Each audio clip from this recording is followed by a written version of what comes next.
On-field umpire Paul Reiffel যেন না দেখে ভারতের পক্ষে আম্পায়ারিং করছেন। চ্যাম্পিয়ন্স ট্রফির ফাইনালে বারুণ চক্রবর্তীর ডেলিভারিতে রাচিন রবীন্দ্রকে এলবিডব্লিউর আবেদন করেছিল ভারতীয় ক্রিকেটাররা। সেই আবেদনে সাড়া দিয়ে সরাসরি আঙুল তুলে দিয়েছিলেন অনফিল্ড আম্পায়ার পল রাইফেল।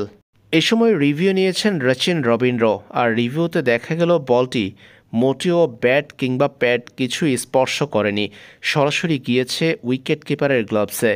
তৃতীয় আম্পায়ার জোয়েল উইলসন পরে অনফিল্ড আম্পায়ার পল রাইফেলের সিদ্ধান্ত পরিবর্তন করতে বলেন। মাঠে থেকেও একেবারে পরিষ্কার ওয়াইড বলে আউটের ঘোষণা দিয়েছেন অনফিল্ড আম্পায়ার পল রাইফেল।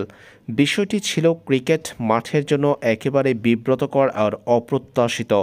পল রাইফেলের এমন ভারতের পক্ষে সিদ্ধান্ত দেওয়ার বিষয়টি নিয়ে সমালোচনা হচ্ছে ক্রিকেট পাড়ায়। বাজে সিদ্ধান্তে অনফিল্ড আম্পায়ার আউট দিলেও শেষ পর্যন্ত রিভিউ নিয়ে বেঁচে গেছেন রাচিন রবীন্দ্র। আম্পায়ারের ভুলে আউট পেলেও সেটা থেকে পরে বঞ্চিত হয়েছে রোহিতরা।